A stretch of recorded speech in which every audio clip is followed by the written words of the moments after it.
Easy now. Papa got things making headlines. Come down. Ooh, you make my high come down. Always tripping when you come around. I'ma have to cut you off, like right now. You see, I don't want to drive me. You can say that for your mama. Maybe you should smoke some. Me try the marijuana. I was never you good. The vibe was straight. Showed you a couple of things and they ain't finna change. I treated you right. Everything was a gift from a time to your bag and the color on your lip. Yeah, you Welcome to the Seahawks Man to Man podcast, powered by The Athletic. Shout out to the company. My name is Michael-Shawn Dugar. You can follow me on the tweet machine. My @name is @Mike Dugar, MikeDugar. I no longer have a blue check. That's cold, Elon. That's cold. But trust me, MikeDugar, that's me. I promise you, it's me. Shout out to all of our YouTube subscribers as well. Seahawks Man to Man. That's man. The number 2 man is the channel. We appreciate all the love and support that we have on there. We would not be here without y'all. Chris, go ahead and holler at the people. What is good, everybody? It is your boy, Christopher Kidd. Be sure to follow me on Twitter at CKIDD206. And again, that's CKid206.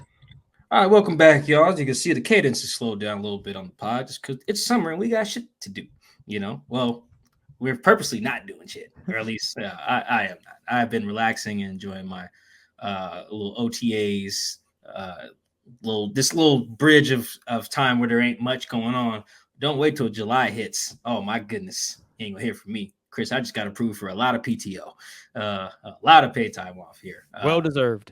Oh, yeah. I had before we get into the questions and stuff that people want to know about the offseason, I looked up the other day and I had 240 hours of paid time off left for the 2023, and it doesn't roll over, right? So it's I think that's the cap. Maybe we have a higher number, but that's pretty close to the cap. So it was use it or lose it, like a timeout in basketball or something. So I was just like, why don't I just take off every day after mandatory minicamp until training camp? So y'all ain't gonna hear from me for a while. And that said, we are back to answer some of you guys' questions, talk about the offseason a little bit.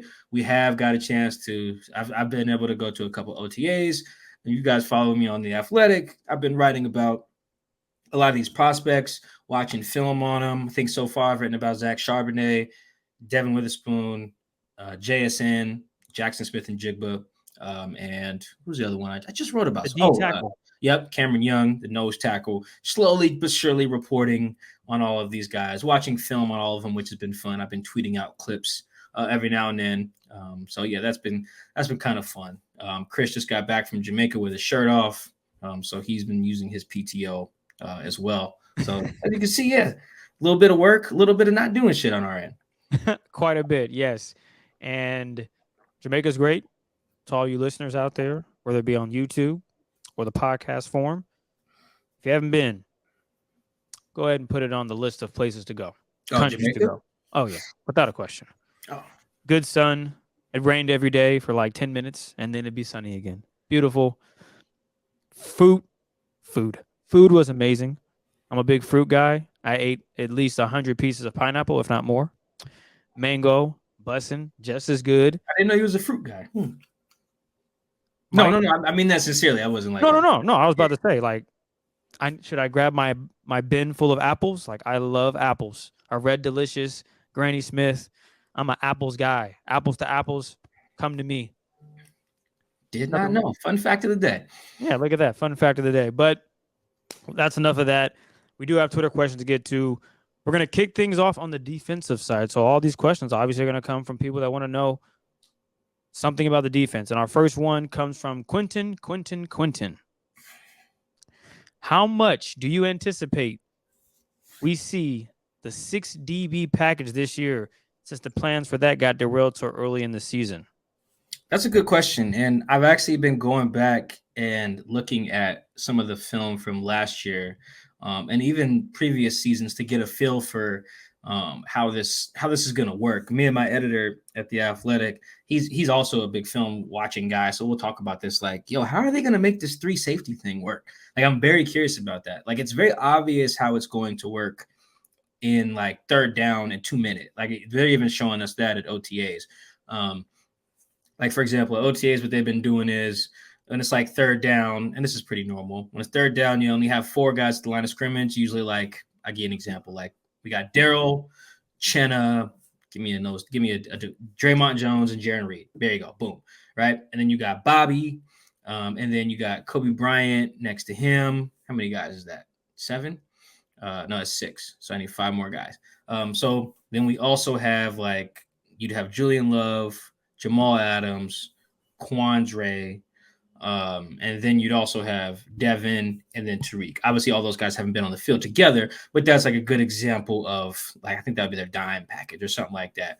And if you wanted to go nickel, you have Devin Bush on the field with Bobby, and then like you guys, we've seen versions of that, the Ryan Neal package of last year, but that's always on passing downs. I'm very curious how they make that work on a non-passing down. Like I think, for instance, when Jamal got hurt against the Broncos, he was effectively playing weak side linebacker, and then he ended up blitzing. I believe that was a passing down, though. I know they threw the ball in that play, so I'm not really sure how they're going to pull this off. Well, if they can tackle, that's huge. Get into the ball. So here's the tackling would be an issue. I won't even say the tackling will be an issue. The issue that I think will come up is getting off blocks. Right, like you're basically going to put a small guy in the box consistently. I don't know what Jamal weighs right now. It honestly doesn't even matter what he's listed as. I think there's a roster around me. I'm not sure, but it doesn't matter because he's not 250 pounds or whatever. I do know that 214 as of last year. 214, right? And again, he's been rehabbing, so who knows what he's actually weighing right now. So if you do this, and maybe I'll tweet this clip as well. There's a couple plays from the Lions game where they tried this because the Lions game is kind of where they had got to the point like we have to play Cody Barton as little as possible, right? So how do we do that on early downs without killing ourselves? So what they were doing is they had their penny package where they were going like Al Woods in the middle, Poonam, Shelby, Chenna, and like Boye. So that's 5 guys at the line, and then it was just Jordan Brooks behind them. So in this case, just swap Bobby for Jordan. So you got 5. It looks like 5-1 pretty much. And the other 5 guys on the field are DBs.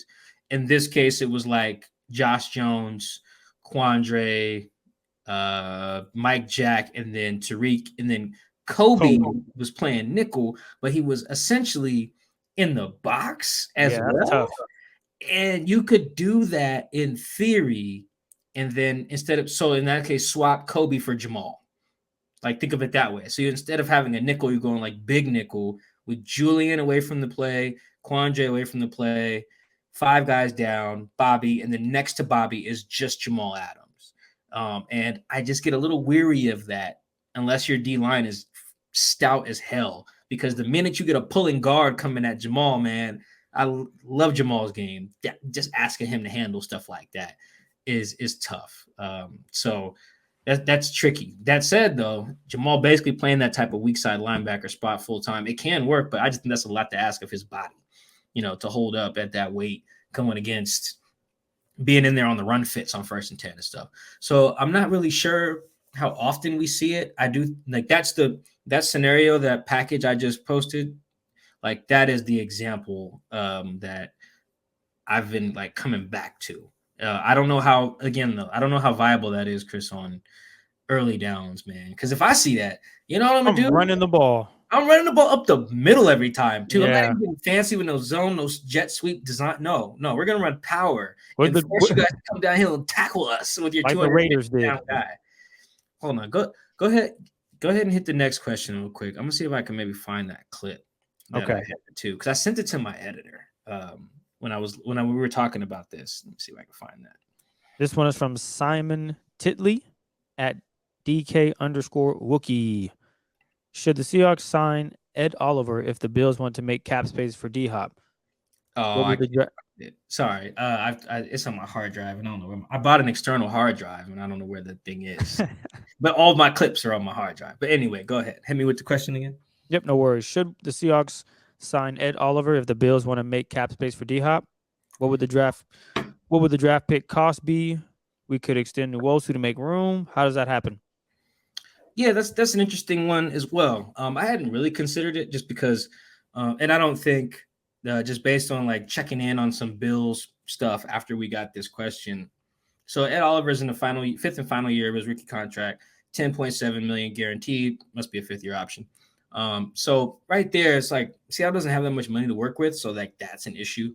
Uh, and the other issue is I don't think the Bills would do something like that because if they're acquiring D Hop, they're saying we want to win a championship right now, and we're going to move around whatever assets we need to, like in house, to make sure that happens, so we can get over the hump of beating Cincinnati and then beating Kansas City.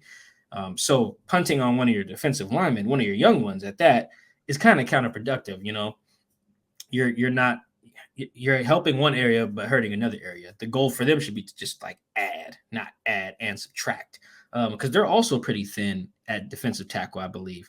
They got some guys who are all on expiring deals. They're over 30. So yeah, I just don't think I wouldn't even consider it an option really, because I think if you're going to get rid of Ed's a pretty young guy.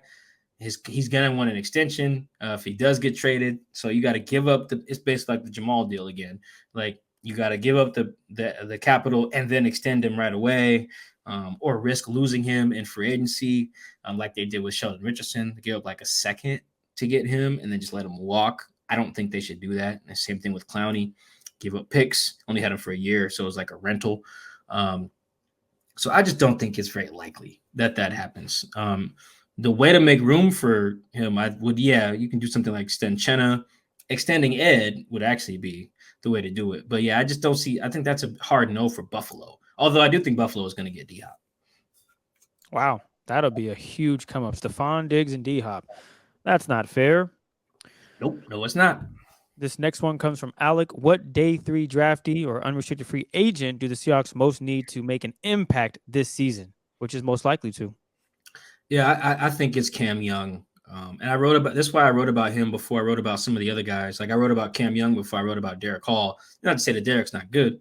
I found Cam's situation a bit more compelling when I was going through like which draft picks and what order I wanted to write about guys. And it was because of what I mentioned that I think Cam, man, he might be asked to do a lot. Like the scheme, like we were just talking about, Chris, with like how many DBs are going to play and stuff like that, basically going lighter up front. If you're going to do that, you're asking a lot of your nose. I mean, you're asking a lot of the whole defensive line group, but your nose in particular, you're probably going to be asking him to play quite a bit. You're going to ask him to just eat up 600 pounds of human being. Like Al Woods was doing. Yeah, basically be Big Al, be Brian Monet, beat Puna as a rookie. Like those guys weren't asked to do that. You know, Monet was he was undrafted. Puna was undrafted. Al was like a 4th round pick, I think, of the Saints in like 2010 or something like that. So it wasn't asked to. I think the Saints might have cut him actually after a while. So I'm not even sure he was asked to do any of that as a rookie. Meanwhile, with Cam, it's like, dude, you are our heaviest guy. Well, he might not be the heaviest anymore, but at the time they drafted him, he was. They have since signed some undrafted dudes, Foster, Merrill, I don't know how to say his name, guy who used to play for the Chargers. So they've got some other heavier dudes, but for the most part, when you're talking about they need someone who is big and needs to play big, it's basically Cam. Like I think he's in line to start. I think if I had to pick starters, Devin, I'd pick Witherspoon, Jackson, and then I'd pick Cam. I mean, Charbonnet would kind of be like a, share with Ken Walker type thing. But yeah, I think Cam would be like a week 1 starter. I think he can handle it, but I think they're going to be asking a lot of him. It's hard to pull off what they're trying to pull off, even if they run like a lot of nickel stuff where they only have 4 guys down instead of like a bear type front. I still think you're just asking a lot of your guy to be, hey man, go be big in there. Now he played the SEC for 5 years, so he can handle it. But whew, yeah, man, they're asking a lot. If they get a lot out of him, though, oh man, that's great value. That'd be like Kobe. Like Kobe was around the same pick, and they asked a lot of Kobe. Kobe played a lot of snaps last year. Had to do a lot of different things. I could see Cam being very similar, where they're like, damn, this rookie plays a lot, and they're putting a lot on his plate. Our last defensive question comes from Chris Leeper at Rosebug22_22.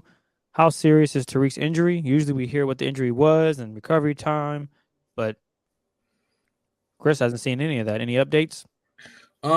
Before I give a non-update, Chris, were you just like me when you read Adam Schefter's tweet about how Tariq got hurt?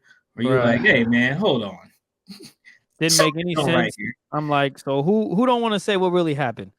And immediately I thought he was doing all these other activities.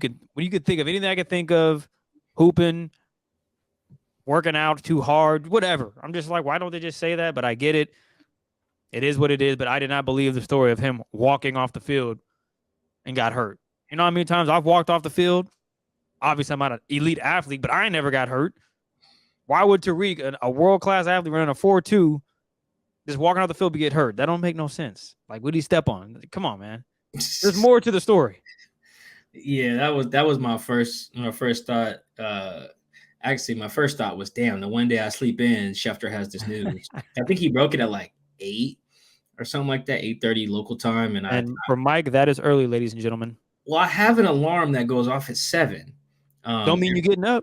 Well, I what happens is I roll over, I grab my phone, check the news. I scroll. I have notifications set up for pretty much everybody of consequence in the NFL world. So I'll see it, or I get an email or a Slack message from my editors or something, and I didn't see anything. So I'm like, all right, let me hit the snooze button, roll back over, and then wake up at like 9, I think, and I'm just like, damn it! Of course, something would happen with somebody while I'm asleep, and it was a Tariq thing. I read that Schefter's tweet that he heard it walking off the field. I was like, all right, who's lying here?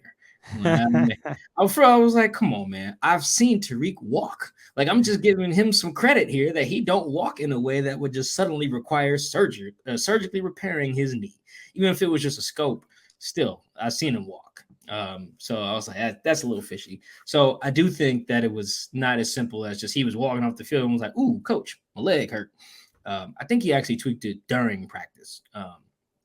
It probably didn't really feel it until later. When I heard that, I was like, oh, that makes way more sense than my man just walking from the field to the locker room ain't that long. I was like, hey, wait a minute here.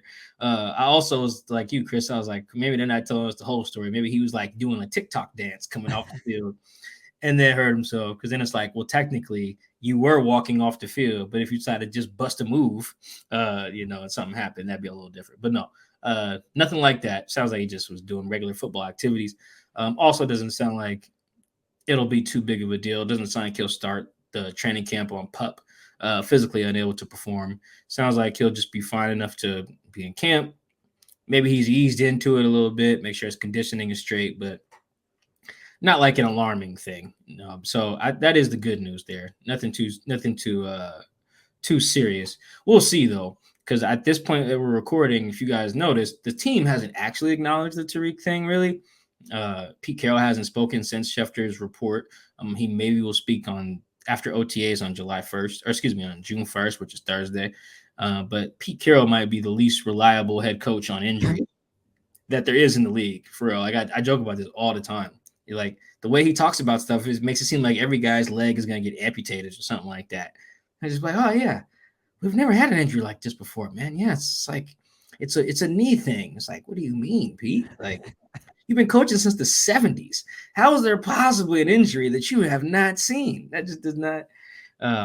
It just blows my mind. So hopefully Pete doesn't make it sound like they're going to replace Tariq's whole knee whenever he talks about it, because I do feel like Pete just, when he's trying not to give too much info, he leaves stuff open to interpretation, and it gets to the point where I go back and type up his answer. I'm like, I'll say in the media room, I'll be looking at my notes like, what the fuck was Pete talking about just now? Like, are they gonna have to take Will Dissly's leg off? Like because if you guys notice, he never really told us what was wrong with Will Dissly. He just kept saying, he might need surgery, he might not. We're gonna wait and see. It's like, okay, well, what's wrong? And he just got a knee. Yeah, he's got a knee, and he called it stuff like unusual. We've never seen this before. It's like, okay, Pete, I don't know if you guys realize how scary that sounds. So very, very strange. Anyway, that's a long-winded way of saying I think Tariq will just be out till camp, which is fine because it actually gives. And I wrote about this a tiny bit Chris, this is why man, I need you to come out to one of these OTAs, man. You would love it. Trey Brown looks like himself again, which is good. Oh yeah, it's great. I know we were big Trey Brown guys his rookie year because he was just playing so well. Remember that Pittsburgh game? He just comes in off the bench. Big Ben tries him on third down and just nothing. Blows it up. Yeah, just textbook coverage. And he has that play on fourth down late in the game where he just sticks a guy short of the sticks. That's the play I was thinking of, actually. That's yeah. That's why I said it blows it up, not the pass breakup. I didn't even think. I was thinking of the one where he just beelines, knocks him out, ball's incomplete, turnover. I was like, that's the guy I remember seeing on training camp, but he got hurt, obviously. So that's good that you're seeing him. Stella got his groove back. Trey got his groove back. That's good to see, man. Good for him. Hopefully he can be competing, and we'll see what happens by week 1, right? Yeah, well, also so not having Tariq out there and then having Devin Witherspoon limited with the hamstring has been good for Mike Jack and Trey Brown. They're just getting a lot of reps with the starters. Trey's getting to play both sides, left and right. Not a lot of nickel like some people have access about, which makes sense because they drafted Jarek Reed. But yeah, man, both of those guys look really solid. Mike looks really good. He's always looked good though in camp and practices and stuff. But yeah, Trey looks good. If those are like their third and fourth corners, that's a really strong cornerback room as long as Devin, plays really well like he's supposed to, and then Tariq is just Tariq again. That's a strong foursome there. Like I think, and they're all for the low. Young, exactly. Yeah, it's a Mike Jack's like on an exclusive deal. Trey Brown's 4th round pick. Tariq's a 5th rounder, and then we have Devin. Devin's making a little bit of money, so that's a little different. But for the most part, you got a bunch of young, just talented dudes in the cornerback room. I like that group right now. Side note, I know you talked to a lot of players. Have you got a chance to rap with Mike Jackson, and has he talked about anything in that regard of the Seahawks draft and Witherspoon in that regard, or no?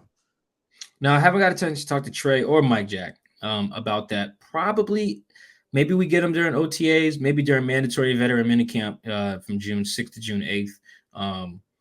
Because I would love to hear from him, but most importantly, I just wanted to see it. I wanted to see how he looks out there. He looks like a vet. Just looks really good. Looks like he might have slimmed down a little bit too. Still fast. Trey Brown all over the ball. Because Trey is always a feisty guy. And you got to be when you're 5'9" playing outside corner in the NFL, right? On a team that has DK Metcalf, right, that you practice against. So, yeah, both of those guys look really solid. So it sucks that Tariq has to go through surgery and miss some time, but it's in terms of just like developing the other guys and getting them reps, that's going to be really beneficial for guys like Trey and Mike Jack to kind of remind everyone like, no, we here too. And like all of them, Tariq, Mike, and Trey, every time they've been on the field, they've been good.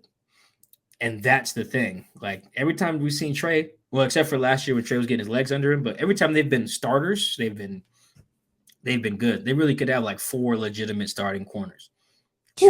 That's some special stuff. Let's look at the offensive side of the ball with Twitter questions. This one comes from Jared Westby. Do you see a roster spot for Dee Eskridge or DJ Dallas with all the rookies coming in? That's a good one. Where are we at? I know where me and you, Chris, are we're like us and probably Matty Brown are probably like the heads of the Jamal Adams Still Has It fan club. Where are we on D as a collective here? That's a great question. I would say he has to be healthy. That's really what we saw. Literally a glimpse of how good he could be. He just couldn't stay healthy after that. That one hit changed his career. When you think about it, these one against the Colts. Yeah, his first game. Yeah, first game of the season for him. Jet sweep up the sideline, reverse, whatever you want to call it, and he gets hit on the sideline pretty hard, and we haven't seen him since. Now, he has been in the game, obviously, but the ball hasn't gone his way. He might have been open. There's a real conflict there just because he's getting on the field, but he's not getting the ball. And now you bring in someone like Jaxon Smith-Njigba, first-round pick. As Micah said, you take somebody in the first round, you expect him to be starting. So you can already see that wide receiver room is getting thinner. And his name, while Pete and those guys might say, oh, he's in the best shape of his life, he looks great, all those things can be true, but is he getting the reps? Is he getting the ball from Geno Smith? Is he getting that connection? Are they building a rapport? Because he got a new shiny toy right now, and that's JSN. Yeah. The Toy Story movie, right? Mm-hmm. Woody's like, they made 4 of them joints. It's yes, crazy. Mike, absolutely. I've seen all 4, bro. Where you Have been? you really? Have you really? I've seen all 4, G. I had But no idea. Woody's right now. Woody is literally Dee Eskridge. And the new toy, I can't remember all the toys, but clearly there's a new shiny toy. And Andy's like, yo, JSN, I gotta test this out. He about to be put on the shelf, bruh. So how we feel is gonna be different in reality. I feel that he deserves an opportunity, but reality says if JSN is as nice as the film and everything I'm reading about him, well, he's just gonna be 5th, 6th receiver. I don't know if he's gonna be 4th because Tariq Young, he has a lot of promise. So time is running out. And this training camp is huge for him, to be honest with you. I think this training camp is the biggest one yet for him. Staying healthy and getting production and just building rapport with Geno. Because if that doesn't happen, then we might slowly see him just fall off the roster altogether. I don't know what your thought is on it, but that's where I'm at. So is Woody in all 4 of the Toy Stories? Come on, Mike. Where you been, bro? Yes. Well, I grew up. They stopped making those movies for me. It don't matter. Once it's a childhood thing, I'm going back. Just like Abe, all the girls are going to see Little Mermaid. 50 years later, still banging. I guess according to the woman, I ain't going to see it, but you get my drift. See, yeah, I don't watch that stuff. I saw something the other day. I was scrolling. I was like, they made a 4th one. Yeah, man. Yeah, I'm like, them toys ain't grow up yet. But it's like toys don't grow up, but they just age. Yeah, in my head, I'm just like, he ain't getting no new. How old is Andy at this point? Well, he got to be a grown ass man at this point in the 4th one. See, the story changes, baby. So Andy's not in it no more. That's a great question. It's been a minute since I've seen the 4th one. Okay. But it's still, you still got to see it. I know you don't want to. I'm not going to. You can spoil it for me. But yeah, I don't. I had no clue. Anyway, with D. So a couple things with D. To answer the question, yes, I do think there's room for D, and DJ Dallas' spot is going to be solidified for sure. He's really good on special teams too, which is going to help Dallas in particular. D does special teams as well, but I just think with him, it kind of reminds me of what happened with LJ, where they never really had a great plan for him. And we had LJ on the pod, I think, going into his 3rd year. And I talked to him a little bit, I think, last year in the summer. And I remember asking him, I think I talked about this on the podcast too. I remember asking him, hey, man, did you know what your role was supposed to be earlier in your career? And he was like, bro, I just kept changing. He's like, do I need to be smaller? Because I forget how much he actually weighed, but it was like, okay, I'm like 290. Do I need to get down to 275 so I can be like a 5 technique, be on the edge? Do you need me to bulk up so I could be a 3 technique? Like, what do you need me to do? Not asking me per se, but just like kind of conveying that, like, there just didn't seem to be some consistency in the plan with him. And then he got hurt, and then sometimes he didn't play well, but just didn't seem like they didn't come in on the right foot. It seems like that with D as well. I saw a clear vision of how they could use D, and it's more like he's not a slot receiver in that, except like you can put Tyler more in the slot. That's where I thought the advantage was with D, because D is an outside receiver, I think. Guy who can stretch the field vertically. Me and you have talked about this too. Like if you watch him at not West Virginia. Why can't I think of what school D went to? It's Western Michigan. There it is. Yes. If you look at him in his tape there, it's like, okay, there's a way to use this guy. We had Sam Gold come on the show that year when they drafted him too. Shout out to Sam. Like, this is how you use the guy. And instead, it's like he's gadget guy. And it's just like, what about his college tape suggested that he's a great value Percy Harvin or something? I just never saw that in the plays from college. And now in the pros, it's the same thing. Like you said, he got hurt on like gadgety play. I just never really. I thought you could do some of that stuff with him, but I think that would be like his designated role. His focus, yeah. Yeah, and I don't really like that. He's like primarily a blocker, and it's just like you gotta throw him a bone a little bit. They just have not. So I think that was a disservice is being done there. What I do think is good for him this year, though, is he was another guy very similar to Mike Jack and Trey Brown. Like it was the first OTA where I come to the field. I was like, all right, let me see who pops. I'm looking like, oh, okay, D is here. You can kind of feel it a little bit, which I think is why Bob Condotta at the Times asked Gino about D after the first practice, because if you were watching practice, you'd be like, whoa, number one is making plays. And he looked pretty solid. And then it was revealed by Gino that he and D had been working out together, working out I think in Florida, he said, and they plan on working out together again, and they watch film together. There's and the reps he's getting. That's perfect. Yeah, and you could see it, and I can always tell for the most part which guys are working out with the quarterbacks. I think I remember last year asking Drew Lock about that with I want to say it was Cody Thompson, because it was like he and Cody were just locked in at practice, and I remember asking like, "Yo, did you work out with him?" I think he did, like down in Texas, him and some other guys. So that's working in D's favor, because there's a lot to process when you're a quarterback, even at practice when no one can hit you, and so you need the quarterback's default setting to be like, fuck it, he down there somewhere, right? And if he thinks that about you, he'll let that fly. Gino also had that with Penny Hart till he just chuck it up to Penny. So I think that's working in D's favor. I think at best he's probably like their fourth receiver after Jaxon Smith, maybe ahead of Tariq, maybe not. Depends. They kind of play very similar roles in that regard. Tariq, whose film did suggest he could be a gadget guy, by the way. I see how the plans work different for certain guys. But yeah, I think at best he's like wide receiver 4, which is fine. I do think so far what I've seen look good, and working with Gino is gonna help him. Hopefully, they switch the plan up for him though. Like outside guy, stretch the field, not pop passes to you in the backfield and take him off special teams. That's just not. It's too dangerous. I think that's how he broke his hand returning a kick in Germany. So yeah, take him off special teams. This next one comes from @ayang_10. Obviously an early question, but do you think there will be more 3 wide receiver sets instead of 12 or 13 groups with the addition of Jaxon Smith-Njigba? Another fun one. We got some good questions. This little go around here. I was curious about this when they drafted Jaxon as well, and there were some stats that I've been citing via True Media when I've written about it. And mostly those are their numbers in like 11 personnel, which is 3 receivers. Those are mostly on all 3 downs or even all 4 downs. I broke it up, and I'll read you guys some ones from their 11 personnel breakdowns from only first and second down. Because most people are in 11 personnel on third down, right? Because they're throwing. So you bring your guy out there. So I don't think that's too indicative of like who you are as an offense. I think what you do on first and second down speaks to your philosophy a little bit more. So last year, Seattle was in 11 personnel 45.3% of the time on early downs. That was 26th in the league. So the league average was about 56%.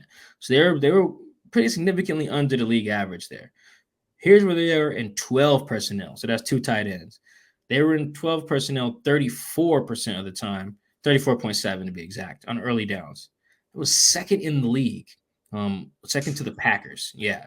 The average there league-wide was about 21%. Actually, not about. It was exactly 21%. So they were well over the league average in 12 personnel. 13 personnel, one of my favorite packages, to be honest, because Gino is just so good at 13 personnel. 12.8% of the time on early downs. That was second in the league behind the Titans, who were surprising me in that regard. But I thought about it. They ain't had no receivers, so that makes sense. The league average there was 4.6%. So they were well over the league averages in 13 personnel, way over the league average in 12 personnel. These guys were basically the Ravens last year. So I do think that those numbers, the 12 personnel, 13 personnel numbers drop, and the 11 personnel number comes a lot closer to league average. Like I said, league average on early downs for 11 personnel was about 56%, 56 some change. I could see Seattle being around there, going from about 45 to probably about 55, dropping that 12 personnel, and then probably dropping 13 quite a bit as well. I could see them being league average in everything, because right now they're way up at the top of the league with heavy tight end usage, and towards the bottom of the league, I see everything kind of evening back out. And the other thing about that is, on third downs, I don't have all the third down numbers in front of me. They weren't cooking. They were not cooking. And Chris, I don't have a cut up right now, but maybe I'll do one in a later offseason podcast. they just had a lot of third downs where it was so obvious that the first thing on their mind was try to get the ball to DK, which I understand. You just gave DK $24 million a year. Throw it to him. Not even mad at that. Problem is, if Mike can figure that out, and if Chris can figure that out, that means D'Amico Ryans can figure that out too. That means what's my man's name who's running the Rams defense? Raheem Morris. That means now the coach. Yep. For the wait, he's coaching somebody now? I thought it was, no, I'm thinking of someone else. He's not the Texans coach. My bad. Yeah, D'Amico Ryan's the Texans coach now. And he was you're good. Continue. So yeah, if I can figure that out and you can figure that out, Chris, that means D'Amico Ryans can figure that out. That means Raheem Morris can figure that out. The Cardinals might be one of the most incompetent organizations not named the Commanders right now, and even they can figure that out because the Cardinals used to have Geno and those guys really struggling on third down. And just Noah and the other tight ends just really weren't super reliable on that down because I thought kind of Noah was going to be that last year. It's like, all right, cool. They bracket Tyler, double DK. Somebody's open is probably number 87. And that just kind of didn't work out that way. I think beyond the numbers, that is where Jackson's going to have a really great impact is helping Geno's third down numbers. Because as good as Geno was, as good as the offense was, the whole team was not great on third down, and Geno's numbers weren't super great on third down. I could see all of those numbers being closer to league average as well, man, which is another reason why I'm such a fan of the Jaxon Smith-Njigba pick. I think we are, Chris, probably the presidents of that fan club as well. The JSN fan club, the Jamal Adams fan club. Who else are we riding for? I guess D. Yeah. I'm still a fan of D's game. D can ball. Trey Brown, we're big Trey Brown guys over here, as well. So yeah, here we go. That third down percentage, by the way, last season the Seahawks were at 37.8%. You can give them 38, rounding up a little bit. So they went 76 out of 201. So not good. So that was a conversion rate. Yep, third down conversion percentage rate. Yep. Yeah, and then Geno's numbers weren't super great on third down. Like, they weren't bad. He wasn't like some of those Russ years. Like, some of those Russ years, like, Russ's numbers were just awful. But it wasn't – what Geno was doing on first and second down was not translated directly to third down last year for reasons that were pretty clear. So, yeah, hopefully Jackson will help that. This one is from Lance Zimmerman. Could the Seahawks even be considered dark horses to sign DeAndre Hopkins? That's a good question. I think, and Chris, I feel like we've done this every year. Whenever there's a guy available, we always say, yeah, call. Whether it's Odell or Julio, who's some other ones? Josh Gordon. That was the consistent one, to be honest with you. AB. AB was a big one. AB was so, oh man. I know AB's a nut job. But did you see him in a Super Bowl? Like that's why Russ wanted him. Yeah. Like, it was very obvious why you go and try to get a guy like AB. But no, I don't think. That said, I don't think they'll try to get D-Hop. I think he'd just be too expensive. I think that there'll be other more attractive destinations, like Kansas City, Buffalo. I mentioned Buffalo earlier. I think those teams should make. I think they've already made pushes for him. Those should be his favorites. A sleeper, I think, would be Dallas, to be honest. Dallas should make a really hard push for D-Hop. Like, Jerry Jones should just up the beer prices at Jerry World if that's what it takes to balance out the books so you can afford D-Hop. Seriously, do whatever you have to do because I think they become NFC favorites. If their defense is already nasty. I think they have the best quarterback in the NFC. They're going to be able to run the ball. They already got CD picked up. You believe in Dak? Yeah, I think Dak's really good. Like, I think Dak is. Yeah, I think it's like kind of close, but I think like Dak has been consistently one of the better quarterbacks in the NFC. But now that Brady and Rodgers are gone, yeah, I think it's Dak for sure. I think Geno could be in that combo too. I think Derek Carr is going to have a good year as well. But yeah, no, Dak is just, for me, he's really good. When I watch Cowboys film for other stuff, I always come back to being like, damn, number 4 is cold. Like, you see that throw? For example, when I went back to watch some Julian Love clips from last year, I watched, I think, both of their games against the Cowboys, and I was just like, wow, the Cowboys offense is mean. So, yeah. One more note on Geno before we move on. Geno was 24th in EPA per dropback on third down. So not good. Other guys in that range, Flacco, Mac Jones, Lamar Jackson, Matt Ryan. These are not guys you want to be grouped with. Not at all. No. Not at all. So yeah, Geno, I think he needs to be closer to league average on third down, and I think he will be with Jaxon Smith-Njigba in the lineup. This next one comes from Braden. Who has been your favorite rookie to watch at 8 OTAs so far? This is also a fun one. There was a guy. Oh, it's gonna bug me. His name was like Juan Carlos something. Oh, let's see if we can figure this out in real time. He's not on the team anymore. He was like a rookie camp. He was like a rookie camp guy. He was like Juan Carlos Santana or something. He had the most baseball name for a football player that I've ever seen. Let me see if this is the guy. Yeah, he's from Tulsa. The receiver from Tulsa. He was like one of the rookie camp guys, trial guys. Didn't make the team. Chris, I'm telling you, he was killing it. he was catching the ball every time. Yeah, I think it was one of the practices. It must have been the second day of rookie minicamp. Because I had already had number 13. He was wearing number 13. I had number 13 in my notes a lot from the first day. And then a lot of the second day, I was talking to I was standing next to Mike Salk of 710 for a lot of the practice. And then like if you guys don't believe me, just tweet Mike and ask him. Say Mike asked you to ask about Juan Carlos from rookie camp because he was killing it. So he was fun. I just wanted to give him a shout out because I know he's not on the team no more, so no one's gonna mention him anymore. Another one that's been kind of interesting is not Bryce Bobo. What is the UCLA guy's name? Is it Jake Bobo? Yeah, is it Jake? It's not Bryce Bobo. It's like Jake Bobo, I think. I want to say. Yeah, white dude, right? Yeah, yep. White dude, tall as hell, ran a 4.9 in the 40. I wish I could see Chris's face right now. Ran a 4.9. That might be the slowest 40 time I think I've ever seen for a receiver that gets into camp. I don't know if he was hurt. I don't know what happened. Like I think even Jarvis Landry has some of the worst combine numbers you'll see. Jake Bobo's might be worse. That's pretty bad. Wow. And so I was like, all right, maybe I'm tripping.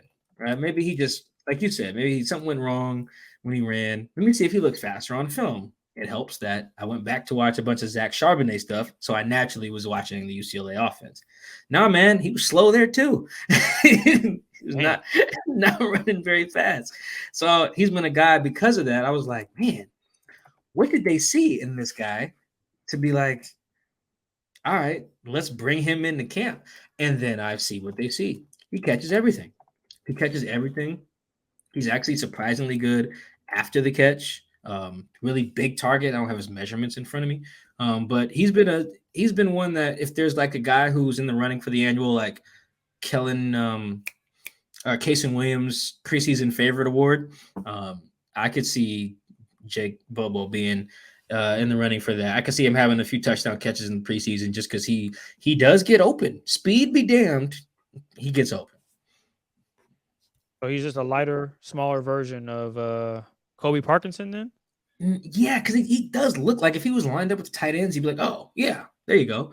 Yeah, he does remind me a little bit. He gets open a little bit different than Kobe, though. Oh, man, I just looked up Jarvis Landry's combine stuff. Man, I don't know how he made the league. These numbers are awful. For real, man. He ran a 4.7. 4.77 at 200 pounds. Speed is not his strength. No. When he catches everything. Yeah, his agility stuff was poor.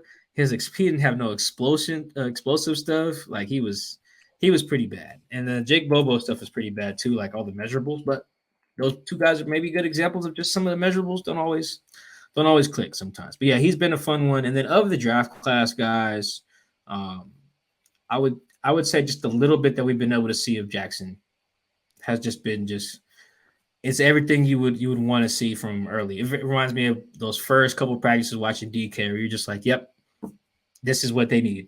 This is exactly it right here. You just watch. That's why I tweet clips of Jaxon every practice because it's like you guys can see it. I know people joke that he's slow, but I don't think it matters. When you can get open, man. That shit doesn't go away. You'll be able to get open forever. Jerry Rice can still get open right now.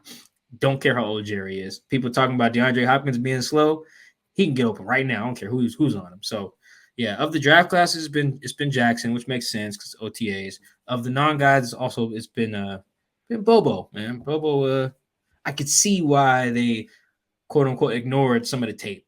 Because you just tell me this white receiver ran a 4.9. Well, I'm not putting him on. He's not getting on my roster, man.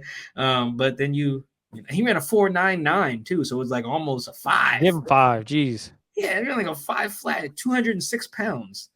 Dang, that's slow. But he's a good player. You can see that he's a good player. This next one comes from Race Swisher. Are you guys able to give insight into what the Seahawks do to prepare rookies for their major transition into the NFL?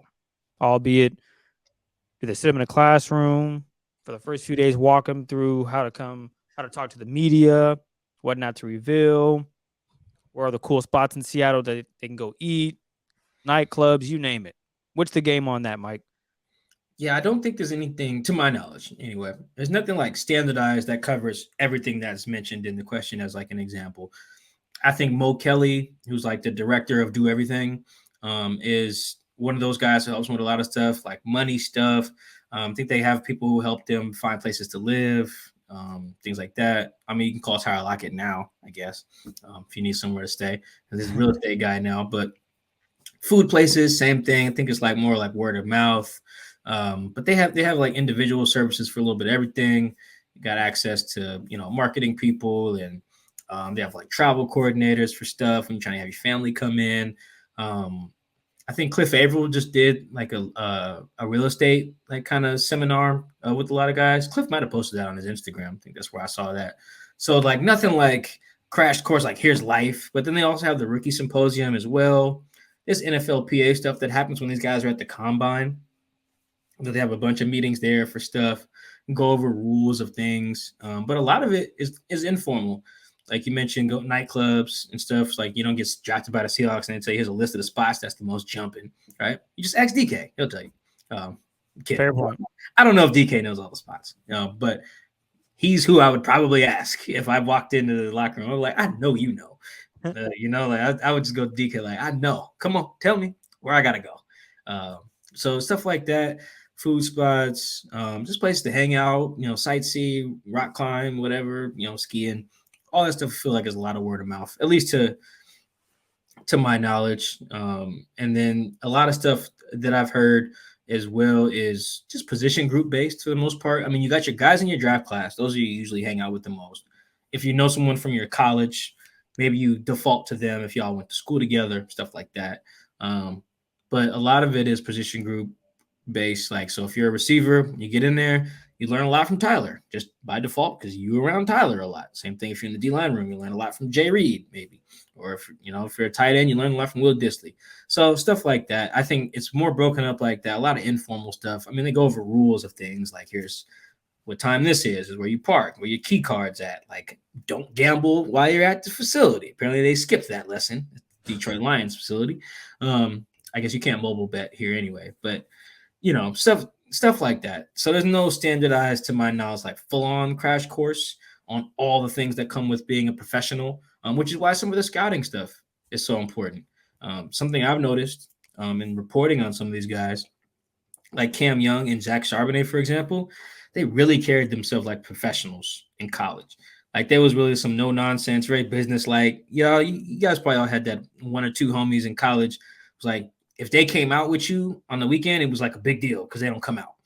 Like they really ain't a drinker, they ain't a smoker, they ain't doing a bunch of drugs. I'm not saying those two in particular are those guys in terms of the drugs and drinking, but it does sound like they were locked in on making the NFL. And those type of guys they hit the ground running. They find training regimens, they take care of their body already, they find time to study film. Like Zach and Cam come off as those type of dudes already. And so I think that's part of why Seattle took them where they took them. They're like, hey, we know this guy's going to be a pro from day one. And for each guy, it's different. So, yeah, nothing standardized to my knowledge. So I'll look into that, though, a little bit more now if someone's asked, though. This next one comes from KC Masterman. Who's the biggest Coup fan that covers the Seahawks? That's a good question. Maybe I was just thinking about one of my answers from the last question. Is DK the guy I would go to? I guess DK is kind of the guy I would go to if I was like young, single, trying to find the girls in the town I got drafted to, probably DK. Daryl Taylor might be another one where I'd be like, DT, I know you know where they at. Come on, brother. Where do I gotta go? Take me to the day party, man. Where is it at? Come on. Nico Thorpe as well is probably if I was like, hey, coach, come on, point me to him. It's sunny. You know, where I'm supposed to be going. Showtime. Yeah, I'm not asking Tyler. It's over. I know he ain't he gonna take me straight to Bible study. And I don't need that. I mean, maybe I do. Maybe I need both of that. I asked DK what I should do on Saturday. Tyler would have taken me to church on Sunday. There we go. Duality of man. As far as the biggest Coug fans, probably Furness, right? Chris? Yeah. Ian Furness over there working with you at KJR, probably. Yeah, he's a big one. Yeah, I'm a pretty big Coug fan, but I'm not as plugged in all the time just because of my schedule. I do pay attention a lot though. Like I try to tweet less about it, but man, my group chats when we lose games and stuff like that, or when we're playing like shit, or all this transfer portal stuff, dog, it's killing me. But it's probably more Finesse. He's like probably more locked in, talks to more people. Like I don't even tend to show too much bias when Cougs come in, which I should, but I don't. Like I haven't written anything about like Aesop, for example, being on the team. But if you guys notice, I usually do break when he gets re-signed. I'm usually on that one. Because at least I try to be. But yeah, it's probably I can't think. It's Jim Moore that you guys got over there, Puck. I don't even think there's that man on the other station. Yeah, not a lot. Probably Finesse. Shout out to Finesse, man. This next one comes from Daniel Humberg. When will we finally Seahawks fans get a look at the throwbacks? And are you guys excited for them? Excited? No, but if they're good looking uniforms, woo, I'm all for it. I don't even wear jerseys no more, so the exciting factor has gone down for me. But if they look good, what did Deion say? You look good, play good, get paid good. Seahawks fits right in. There you go. Yeah, so it's tricky because I have not seen throwbacks, but I've known so much about them for so long. Because I think like if you guys, it probably didn't resonate too much because it was part of like a package of things we had to do at the Athletic. But we had to write a bunch of stories about conference realignment because last year was 20 years since the Seahawks joined the NFC West, and I remember doing some reporting on that and asking about the jersey changes as they moved to the AFC West, moved from the AFC West and stuff. Somebody spilled the beans. I won't say who. About what the jerseys were going to look like, and I was actually interviewing them, and they like showed me like a snippet, and I was like, "Ooh, can't report that." So I have an idea what they look like, but I don't want the FBI showing up at my place because I said something on the podcast about them. Well, so leave it there. I do know that you guys are going to like them. I do because I'm not a big fan of them. Like I think that we just can be more innovative than just like throwbacks. I'm more like interested in like designing new shit, really, when it comes to like clothes and shoes and stuff. There are some teams throwbacks that I enjoy, like the Patriots ones, like those red ones. I think those are kind of cool. But for the most part, I'm not really interested. So I think you guys will like them though. Like you guys know my favorite jersey is the Action Green because I'm thinking towards the future. I like stuff like that. I'm not a big fan of like, let's live in the Largent days. Yeah, I don't really care. I also don't think the throwbacks, like I think those are the ones that everyone wants people to wear, like the 90s kind of throwback-ish. And I'm not, if you notice, some of the guys on the Seahawks got a lot of swag, man. Like Jamal be dripped out on the field. Jordan Brooks looks fire. His whole thing with the sleeves is fire.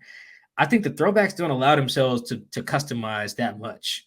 It really don't. Whereas the futuristic jerseys do because they're kind of made in that era. So I don't really care too much about the throwbacks. I know you guys do. I guess I kind of have an idea what they look like. Not gonna say anything because again, I don't need like someone hot Jody Allen pulling up on me, being like, "Hey, shut your mouth," disconnecting my Wi-Fi or something. So can't say much. But I do know you guys are gonna rock with them. This next one comes from Alejandro Pena _ Pacific Northwest. Is that your accent? Alejandro Pena. Yeah, Pacific Northwest. Roll it off the tongue, man. Shout out to my Spanish teacher, Miss Boteo. Okay. Made an account just to ask. Appreciate the love there. That's dedication. My man said I made an account just to ask a Twitter question. I feel like a lot of Seahawks players stick around the PN Dub after their playing days are done. Maybe not as many as Los Angeles or some other large cities, but Seattle definitely punches above its weight. Why is that? Am I just being biased? That's a great question. Something we've discussed with some guys before, because the list of guys who live here is pretty long. You got guys like Cliff. Cliff stayed around. KJ still here. Bobby never sold his place. I think Russ sold his. But like Sidney Rice is still here. Doug Baldwin's still here. Who else we got? Cam Chancellor's still here. Oh, hell, Thomas Rawls still here. I see Thomas Rawls all the time. Yeah, seen him at the mall. I was like, this man don't want to leave. Yeah, no, he's staying. He's locked in. He got a little thing going down to Auburn, I think, or Kent. Thomas Rawls still here. I think Luke Wilson's still here. Nico Thorpe never left. Deshaun Shedd never left. I think Quentin Jefferson might have kept his place as well out here. I'm probably missing a bunch of guys. Yeah, Sid Cam. Sherm is the other one. Sherm's still here as well. Ton of guys still around. And it is really cool. Oh, yeah, Big Walt. Duh. Yeah. Big Walt. And some guys like keep a place here, like Marshawn. He doesn't like live here, but like pretty sure still has a place here. So that's what owns part of the Kraken. So he's gonna be around. So yeah, I think you're not biased for sure. It's a thing. I've asked I was gonna say Jermaine Kearse, but he's from here. But either way, same thing. Some guys leave. But yeah, he's only really played here. So, but anyway, those guys, all stick around. And we've asked guys about this before. Doug, Bobby, talked a lot about it with Cliff before. I've never talked about it with Cam. But I think that one thing that stands out is that all these guys are here. Like, you know what I mean? Like it's not just like one of them stayed. They all stayed. So that means their wives are here. Their kids the kids used to playing with each other. They're all here. So they basically have built a sense of community here. So I think that's part of it. That could have been done anywhere, but I do think that the adoration for anyone from those LOB teams is much higher than it would be at some other franchises if you were just like a good player, because you won a Super Bowl in a place that had never won one. This is one of those, how when somebody wins a national championship and they have like a big play, they'd be like, that guy doesn't ever have to pay for drinks in insert college town for the rest of his life. That's kind of like what happened here. Like, quick story. I went to lunch with Cliff and they're like, don't worry about it, man. See? I was like, I got to come out with you every time now. This is how you rolling? He was like, nah. I was like, nah. We come in here every time. If they're going to be like, don't even worry about it, Cliff. Have a great day. Say less. See, perfect. Thank you. That's a perfect example, because that's how special it was here. And it's not even just like getting a free lunch every once in a while. They can get in rooms if they're trying to like expand their portfolio, be investors, or like Cliff does a bunch of business stuff. He's in the cars and everything, real estate. You can just get meetings with people at all of these places where all these people got money, whether it's Zulily or, Microsoft or Google or Facebook or T-Mobile or whatever we have here. Amazon is a big one, obviously. If you're someone who played on Super Bowl 48, you can get in that room. Maybe you don't close the deal or whatever, but they're going to meet with you if you KJ right. That's just part of our community here. Whereas if you're they have that in other cities that win championships too, but it's like winning one here is not the same as like being a part of like a Laker team that won it, right? Because they're just so used to winning, or a Yankees team or whoever that is. You know what I mean? Yeah. Although I think a lot of those Patriots are beloved up there too. A lot of folk heroes on those Patriots teams. But like, yeah, it's like that. Seattle's like kind of a college town-ish in that regard. So if you're trying to just chill and relax and just bike ride, like Cam and them be doing, and just in an area where nobody's going to mess with you. Because as much as Seattle doesn't have a lot of celebrities that live here, the ones we do have, from what I've gathered, they don't get bothered. Like, that's a pretty big one too. Like, not a lot of paparazzi watching you go get your coffee in Bellevue. You know what I'm saying? Like, whereas opposed you got a little house in LA, you go out, you do something, go shopping with your lady, and you never know who you're gonna run into. You end up on some blog or something like that. They ain't gonna happen to you. Yeah, ain't gonna happen to you in Mercer Island. You can be pretty low key and take you and your family to the Pike Place and be fine. So there's that as well.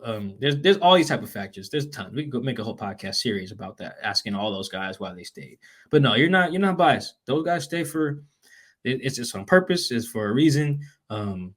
It really the sense of community is part of it. It can't be because the property's cheap, because that ain't the case. For sure, it ain't the case. It's because it's that sense of community, not just from amongst each other, but again, whether it's the fans, or it's the getting in executives. You're always going to end up on a jumbotron if you go to a Storm game. It's just love. You just get a lot of love here, and that's why a lot of them stayed, except for Russ. Russ bounced. he bounced. He bounced pretty fast. We got two more. This next one comes from Guillermo Raimundo. How's that sound, Mike? Right now. You are killing me with the accents. Spanish 1, baby, and Spanish 2. Shout out. I took Spanish for 3 years, and I got nothing. Give it a shot, Mike. Say Raimundo. No, I'm not doing that, man. I went to Mexico last year for my birthday, and I learned that none of that stuff stuck from Spanish. They don't like it? No, I just didn't even try because I was like, anyway, let's go to the question. It's fine. Mi llamo es Cristobal. ¿Y tú? Cristobal. Okay. I got you. I know what you said. Hey, there you go. He know a little Spanish. I can understand a little bit, but I can't speak it back. It's over. All you have to say is Mi llamo es Michele Dugur. Dugur? No.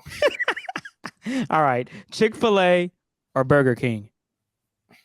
I don't think we've got any food questions in a little bit. I don't eat Burger King. I'm not really much of a fast food guy anymore at all anyway. But even when I was, I didn't eat a lot of Burger King. I don't think I've ever even had a Whopper. Maybe I did once and it wasn't good. So I think Burger King's pretty trash. You guys should just do something else if you're hungry. For real, man. I feel the same way about Arby's. Why are you eating there? No one should eat that. Yeah, I tweeted like Arby's be making these commercials. Like, y'all still eat there? Boy, my timeline blew up. Like, you're disrespectful, Chris. Really? Bro, I got to find the tweet. Like 7 to 8 people were like, what are you talking about, bro? I'm like, damn, I didn't know. I thought people would be like, yeah, retweets. I'm getting quote tweeted, getting flamed up. I'm just like, damn, I made the wrong decision, huh? Yeah, no, you made the right decision not eating it. Well, not according to Twitter. I'm getting cooked on my own timeline about Arby's, which is insane. Arby's. I went there once and was like, I'm never going back. Meanwhile, I got people on the timeline like, bro, their beef brisket slapping. Excuse me. No, what? No beef brisket. No Arby's, man. I love myself. I'm not doing that. Burger King be tripping me out with they have the chicken fingers that actually look like fingers. I wasn't like that lost me quick. I was like, wasn't ready. And the when they was advertising like 10 nuggets for like $1.29, I was like, this ain't calling them chicken nuggets. That ain't no chicken. they making that shit up. So I don't eat that. I do rock with Chick-fil-A though. I probably shouldn't, but I do love Chick-fil-A. But yeah, if you guys love yourselves, stop going to Burger King. Also, when I think of Burger King, who we're giving so much free promo to right now, I think of the story. I think it was in Connecticut where these dudes were selling weed out of a Burger King drive-thru, and there was like a code word that they used, and that's how you could get the weed. I think the code word was like, you want something extra crispy. Okay. Crispy. They dropped off like an eighth of weed in your to-go bag, I think. And Sound like an episode of Power. Yeah, basically it was like what they were doing at Westing Holdings in the show Power on Stars. But I think they got caught because like a cop might have come through and said it like extra crispy, not knowing it was the code word. I want to say. I think I forget how they got. You guys can find. It's a real story. I think it was in like Connecticut or something like that, maybe Pennsylvania or something. It was on the East Coast, I believe. But yeah, that's what makes. I think about that now. I think of Burger King. I was like, I'm not eating there. Yeah, give me Chick-fil-A. I love their waffle fries with the sriracha sweet and sour sauce. That's banging. Their spicy chicken sandwich to die for. If someone said you could eat this for the rest of your life, the waffle fries and chicken sandwich from Chick-fil-A, I could do that easily, without question. I love it. Burger King, yeah. Only thing I eat there is their fries. I think I had a Whopper once, and it was just messy and sloppy, and I was not impressed. So Chick-fil-A or Burger King, give me Chick-fil-A every single time without hesitation. Waffle fries, spicy chicken sandwich, Sprite no ice. We live in my best life. All right, Mike. Last. Sorry, I found it. It was in New Hampshire. That's Oh. where they were selling weed out of the Burger King. And those, if you ask for extra crispy fries, you got weed in your in your bag at the Burger King. They was in there hustling. But yeah, they ended up going to jail. That is hilarious. Wow. Getting creative. Last one comes from Big Pete. What do you think will be the Seahawks' toughest game of the season? I don't know the individual toughest game. Like I kind of want to default to the Eagles game just because I think the Eagles are the best team they're going to play. But just in general, that stretch there from week 11 to week 15, where you go at the Rams, Niners on Thanksgiving, at the Cowboys on Thursday Night Football, at the 49ers, and then home against Philly, that's tough. That's a tough stretch right there, man. Like, hopefully everybody's healthy during that stretch because you're gonna need all hands on deck. Even the Rams, who I think are gonna stink like a lot. The Rams just find a way against Pete Carroll. Man, Chris, we're looking it up before we recorded. See, for one, Pete Carroll is like 5-7 against Sean McVay in the regular season, so he don't beat that dude often anyway. And the times he has won, he won by 6 points, 1 point, and he won by 11 in 2020, the game where Jacob Hollister caught a game-winning touchdown or game-clinching touchdown, and Jamal smoked a cigar after they clinched the division, blah, blah. Came back and lost to that same team 2 weeks later. And then last year he won by 4, and then in the rematch, they won by 3 in overtime. So I say that to say the Rams could stink and still give the Seahawks a fight. So that's why I included them in that little stretch that I mentioned there. So the Ravens game is going to be tough. That was the one I was going for, you son of a... Okay, my bad. That's my stretch. Go ahead. This man, I was hoping you would shut up and the Ravens. That was because I knew you was going to do the stretch. I was like, you know what? The Ravens are going to be a tough game because, boy, Mike talked about a personnel that the Seahawks like to run. Well, boy, do the Ravens have that. And they have one of the most electrifying running backs, electrifying quarterbacks in the league who is finding his, I don't know, the ability to throw the ball consistently. And they just signed OBJ. That might be their toughest game. And that's midpoint. What is that, week 8 of the season? So that's going to test your will. Halfway through the season, you got to play against the Ravens in Baltimore. So that will be a fun one. And I think that'll be definitely a tough game. But go ahead, Mike. Would you want to add to it? Oh, week 9. Yep. Would you want to add to that game that I guess is on your radar? I wasn't really adding to it. It's just saying that's if you pick a standalone tough one, that would be tough. I think for me, the rosters themselves can change so much. Guys get injured and things like that. But the coaches that they're going to play will have their guys ready. Prepared. That is what stands out to me. Even with the Mike McCarthy of the Cowboys, I don't think he's like the most trustworthy coach in the world, but I do think he is a good coach. So he's going to have his guys ready. Harbaugh is going to have his guys ready, no matter who's at quarterback. They almost beat the Bengals with Snoop at quarterback last year. The game flipped on like a fumble at the 1 or something like that. So I just think that they're going to be ready to play no matter what the situation is. And I think after that stretch that I mentioned, where they go Rams, Niners, Cowboys, Niners, Eagles, right after that, they play a Mike Vrabel team on the road, and then they host a Mike Tomlin team. 2 more coaches that I respect that are going to have their guys ready no matter the injury situation, no matter the quarterback situation. So that's just a tough stretch of good coaches, man. Like, I think there's a lot of bad coaches in the NFL, and the Seahawks don't play many of them this year. They get the Cardinals twice. That's a godsend. Everything else, they get the Browns. To get the Browns, because Browns are the Browns. Well, Deshaun might go. He might tap back into Texans. Texans game play. Throw that ball. Got some receivers. You never know. Not too unlikely. Not too worried about the Browns. Not too worried about the Panthers just because we don't know. I'm not super sold on the Frank Reich thing. But even week 4 against the Giants, Brian Daboll did some good things last year. He shouldn't have won Coach of the Year. But he seems like a competent coach. So yeah, they don't have a lot of. I think the Commanders coach might be fired by the time they play them in week 10. That's the thing. Just when you hit your wagon to Sam Howell, brother, you are getting canned. That's my hot take for the show. So yeah, I think their schedule's pretty tough, man. I see probably another 9-8 team. I think I may have said 10-7. I can't remember when I had to do it for the Athletic, but they just play a lot of coaches who I think are going to have their teams ready, and they really don't have many gimmies. I think they should beat the Panthers. Again, the Commanders coach might be fired by then, and then the Cardinals they're a really good XFL team at this point. So That's it. Everything else, I think, is going to be a dogfight every week. Well, the last time Geno Smith faced the Steelers, T.J. Watt forced a fumble. Will things be different now? We call this a Mike Dugar maybe revenge game for Geno versus TJ and TJ versus Geno, huh? What do you say there? He did go undefeated in revenge games last year, beating the Giants, the Jets, and the Chargers, I think. So I just think it's going to be tough, man. I think it's going to be a war. Tomlin is going to have his guys ready, no matter who the quarterback is. That's the thing. The roster can change, but those guys, even McVay last year, they didn't play Kupp, Aaron Donald, or Matt Stafford not one time, and still only lost to the Seahawks by a total of 7 points in 2 games.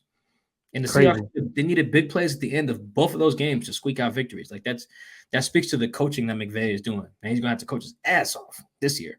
But last year he was able to do it, picking up Baker Mayfield at the train station in LA before the game. So I think it's going to be a dogfight each week. They better hope they have a good record in 1-score games next year, because they're going to need it, I think, in the fights they're going to be in for. Well, those are all the Twitter questions. We want to thank all of you out there for taking the time to ask questions. We appreciate all the love and support. Mike, anything you got planned going on you want to share before we get on out of here? Nothing I have planned that I would like to share. Plenty planned, nothing I want to share. But I know that sounds like super like I'm about to go on like international espionage or something. I'm not. He's a spy, ladies and gentlemen. Oh, my bad. Shoot. Don't Crap. worry. They don't let spies have half blonde dreads, so it's fine. I'm not a spy. But we'll probably get another episode or 2 in before, like I said, I just took a shit ton of PTO starting like June 12th, and I'm taking most of July off as well. So we appreciate the love you guys been giving us. Appreciate all the questions. Maybe we do another one before the summer ends or something like that. Can't. Who knows? I'm always working on guests as well. Guys keep taking a bunch of vacations, which makes it tough around this time. Cliff Abel's gone for a whole freaking month. Yeah, I think I hit like, for example, I hit KJ and like after I hit him, I looked up and I saw him on like Good Morning Football. I'm like, oh, he's in New York. Oh, damn. But anyway, so we're gonna be trying for y'all, but we need our little break too, because we're right at it during the regular season. So anyway, appreciate the love and support that you guys show us on Twitter, Instagram, YouTube, all the stuff. The Athletic, iTunes, Spotify, Apple Podcasts, whatever, man. We appreciate that love and support. We'll catch you guys next time. Peace.